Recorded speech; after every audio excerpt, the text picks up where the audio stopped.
Hey, what's up guys? Welcome to my updated and complete Diluc guide. In this video, we're going to be covering every single thing you need to know about Diluc as in detail as possible without taking too long. First of all, I want to say my last Diluc video was almost 5 months ago, so I'm making a new one because a lot has changed, especially regarding the new weapons, new support characters that are good with Diluc, and especially talking about party comps and some new tips, talent priorities, all that stuff. So we will be covering everything, talking about his build and how to play him in this video. If you're new here, I want you to know I stream most nights on Twitch, link in the description if you're interested, subscribe if you're new, and I don't want to waste any more time, so let's get right into it.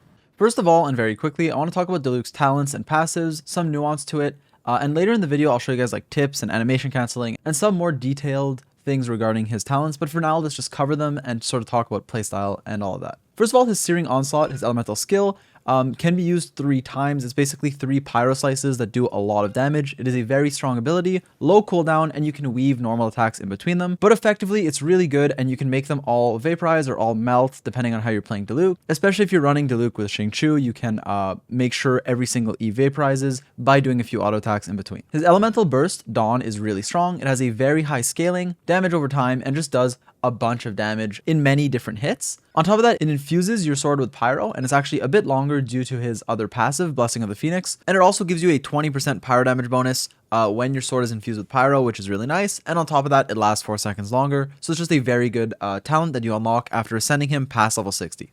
So overall, Dawn is amazing. It does a ton of damage, has a pretty low cooldown, and a very low energy cost, which means you can basically have it up all the time, or at least have your sword infused with pyro all the time, which is great for Diluc. It means you can just constantly proc reactions, constantly deal pyro damage, and be a very strong carry. Your other talent, Relentless, is probably the worst talent in the game I've ever seen. Basically, it reduces your stamina cost of your charge attack, which would be good on a character like Hu Tao or something, or Keqing, but for Diluc, it's just not that useful because you're basically never charge attacking on him. I don't think I've ever charge attacked on Diluc. And for your talent priority, you want to max your normal attacks first, generally speaking. Now, personally, I leveled my E first, but that's not recommended. Normal attacks is the most important, then E, then Q.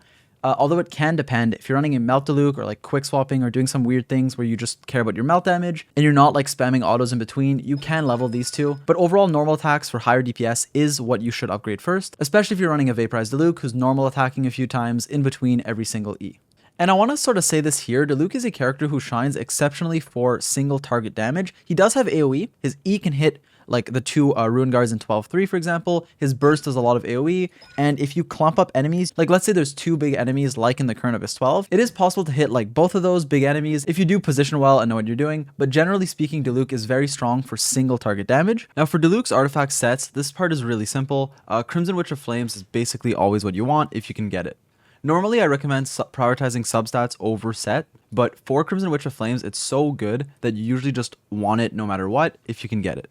If you're early game, you don't have 5-star sets, you can go for something like Berserker, but once you can get Crimson Witch of Flames, it's just the best on Diluc, pretty much by far. The reason for that is that it has a good 2-piece set, but also has an amazing 4-piece. So what it does is it gives you 15% power damage bonus, then it increases your Vaporize and Melt damage by 15%. And with Diluc, you're usually going to be Vaporizing with Xingqiu, or you can Melt. And so both of those reactions will be buffed by 15%. And then on top of that, your elemental skill, every time you use it, it increases the 2-piece set bonus by 50%. So you get half of 15%, 7.5, bonus pyro damage every time you use an E, and it can stack up to 3 times. Now, as we know, Diluc's E has like 3 hits, so it can fully stack this Witch set, effectively giving you that 7.5 power damage bonus 3 times, giving you another 22.5% power damage bonus on top of the 2-piece, and on top of this, Vaporize and Melt damage increase. And I didn't mention it, but it does increase your overload and burning damage, but that doesn't matter as much. So yeah, overall, Crimson Witch of Flames is definitely what you want if you can get it, especially if you're running reactions, which you should be. Now for your artifact stats, these can be a bit more complicated, especially regarding your sands and if you want attack or elemental mastery, and so we're going to try to cover everything. First of all, on all your pieces, you do want to try to prioritize crit. So your main substats should be crit damage and crit rate,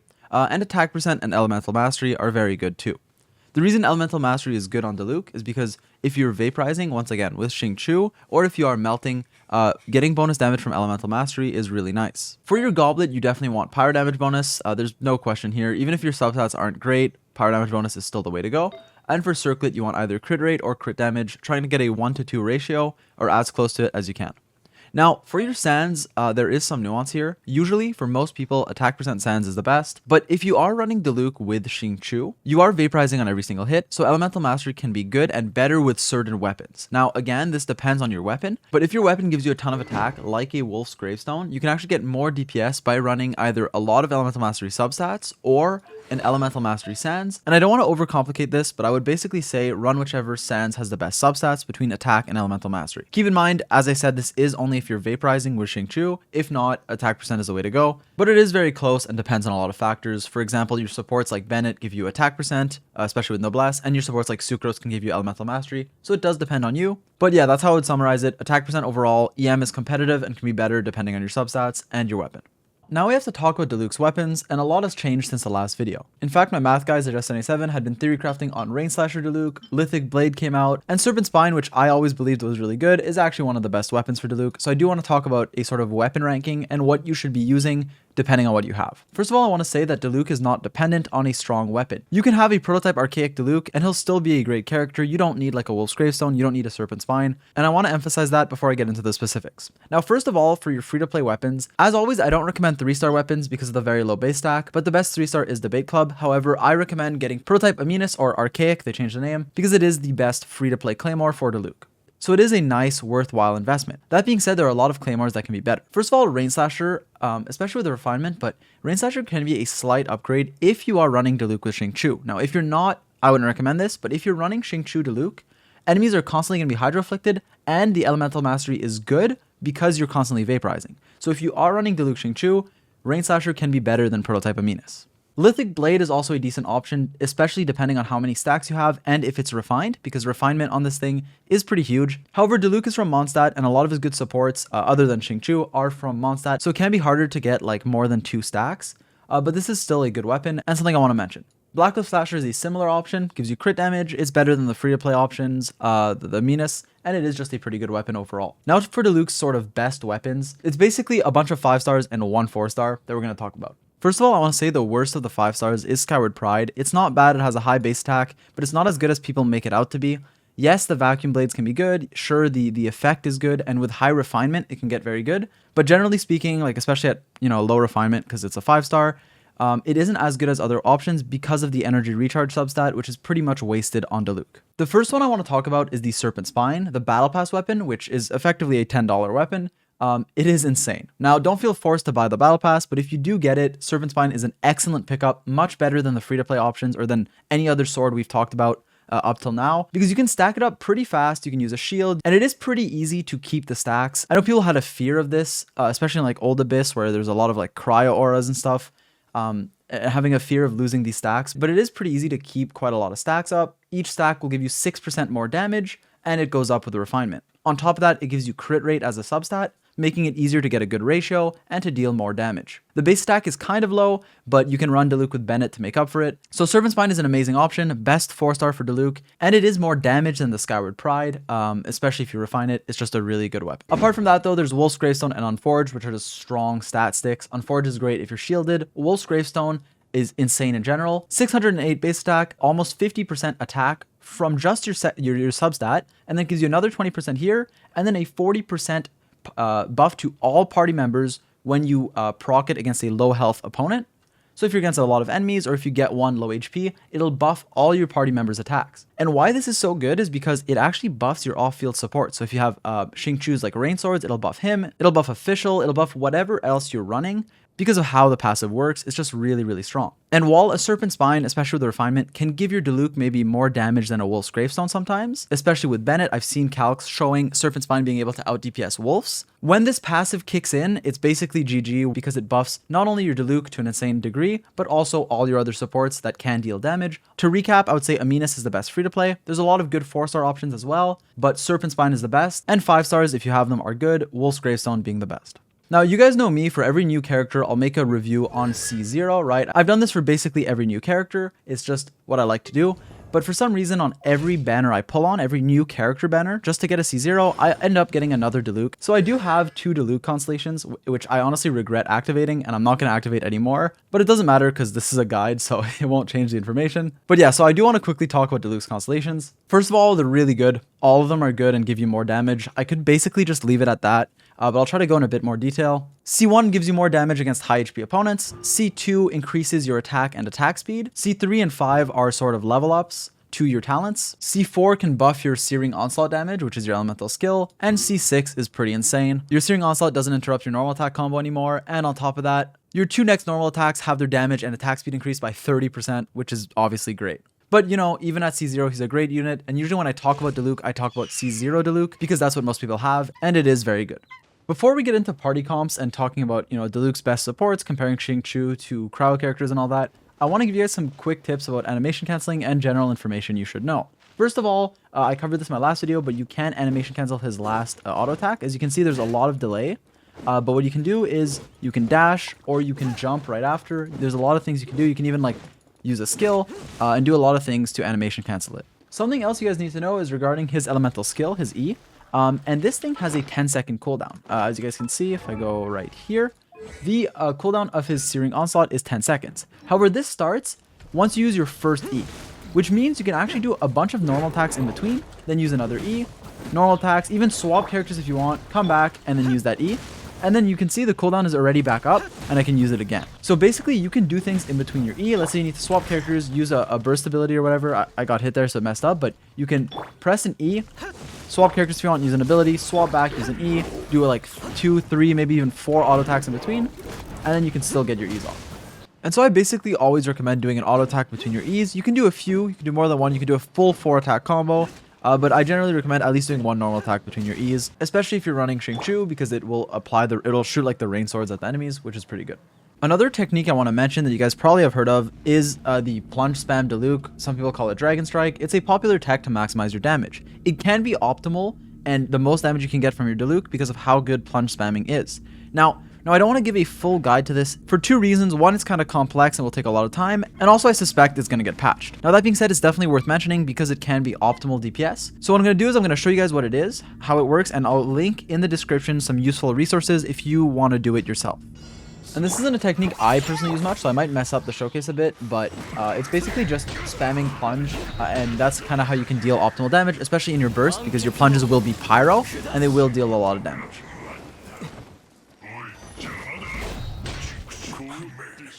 Now I want to talk about the main reason I remade this video, one of the biggest things I want to emphasize, and that's Diluc's best supports, and we'll talk about all his team comps and stuff, a lot of which only need 4 stars by the way, so it can be very accessible. Basically, Diluc has a lot of good supports, and his best one is Xingqiu, and I kind of want to talk about his good supports and why Xingqiu is so good. Now I didn't really know how to structure this initially, but what I think I'm going to do is talk about all his units, talk about Melt Diluc and Vaporize Diluc, show them sort of side by side, talk about their strengths and weaknesses and why Xingqiu is so good and why I think Xingqiu makes Diluc an S tier character. I think Diluc alone and like with K or whatever can be pretty good, but with Xingqiu he's a lot better. Now you might be thinking, well, Melt does 2 times damage and Reverse Vaporize, right, Pyro Vaporizing only does 1.5 times damage. So why would Vaporize be better? Well, the way Vaporize works is usually it'll take more than 1 Pyro hit to remove the Hydro element on enemies. I don't want to go too in detail on elemental gauges and how that thing works, but my math guys at Just97 made a really good guide on it. Link in the description if you're interested. However, all you need to know is that you can proc Vaporize consistently on every E and on your normal attacks when your internal cooldown is up. Basically, most of your hits are just going to be vaporizing, dealing a ton of damage, and getting the 1.5 times damage bonus on almost everything is a lot better than getting a melt on like a few rare hits. Now, that doesn't mean Cryo supports are terrible. You can still run them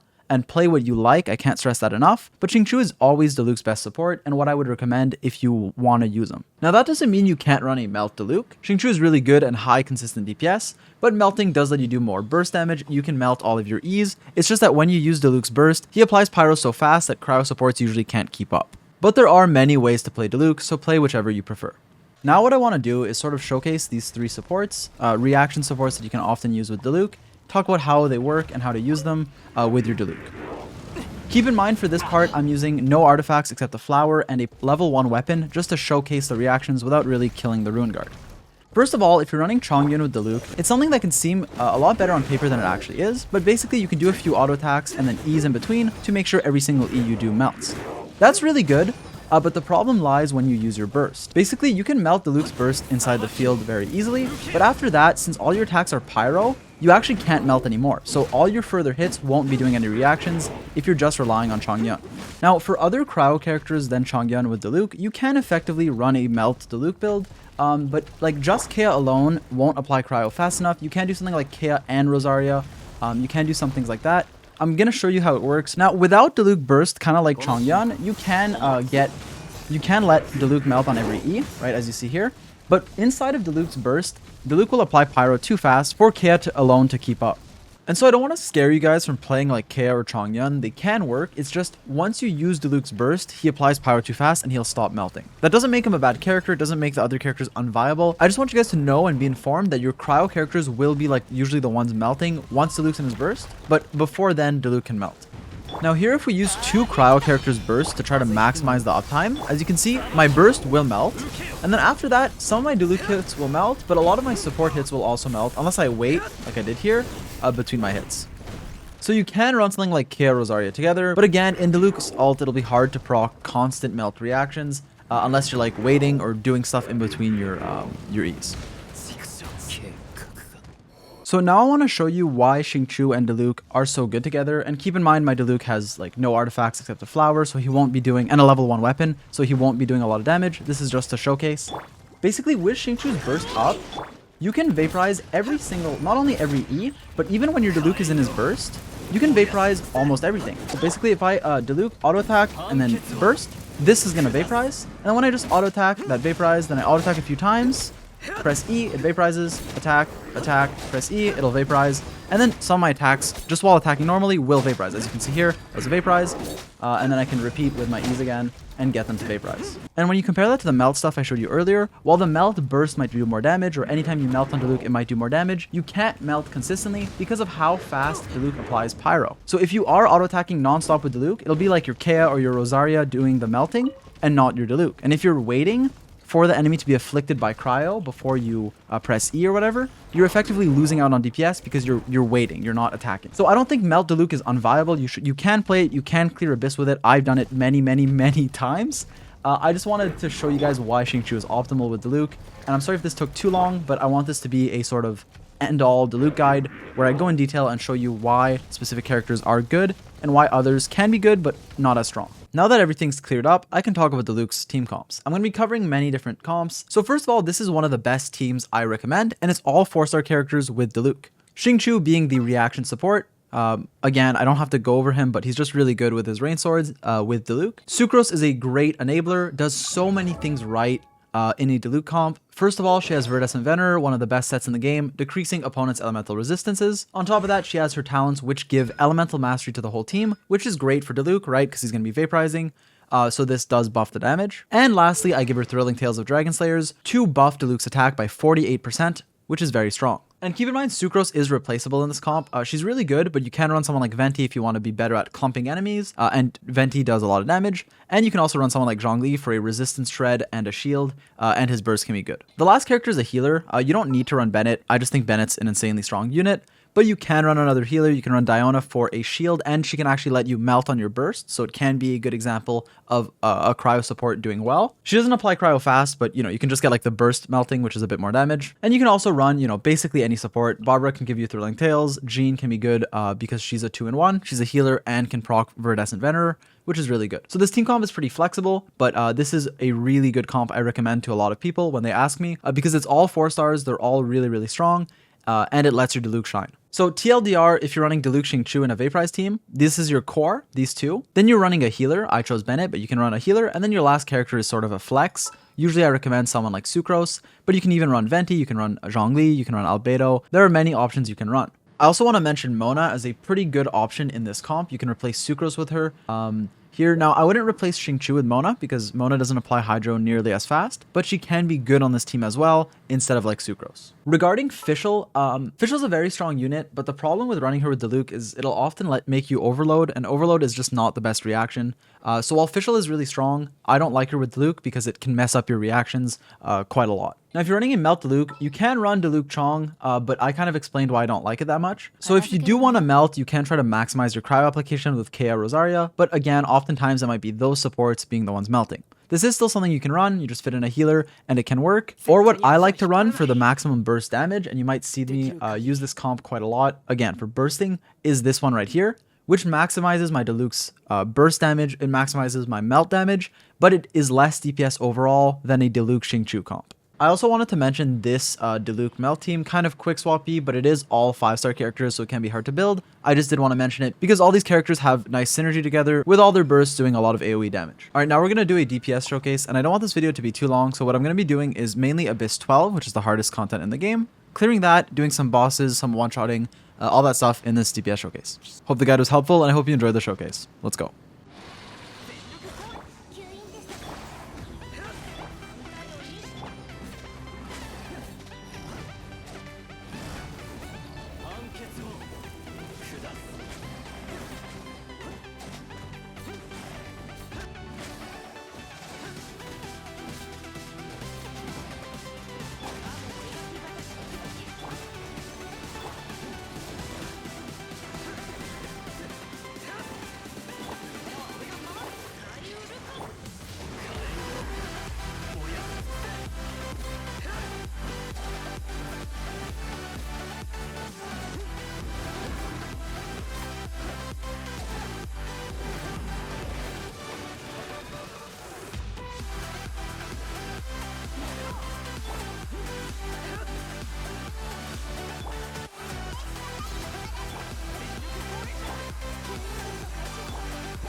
So yeah, overall, Diluc is an amazing unit, a very strong 5-star main DPS, who's good at basically everything but shines especially at single target damage with a high AoE burst. I love Diluc, I find he's sick, I'm friendship 10 with him, he's basically Batman. I love everything about him, and I hope this guide was helpful. As always, I don't want to waste your time, so I'm going to end it right here. Follow me on Twitch if you want to watch me live, join the Discord for updates, subscribe if you want to, if you don't, that's okay too, and I'll catch you guys in the next one. Peace.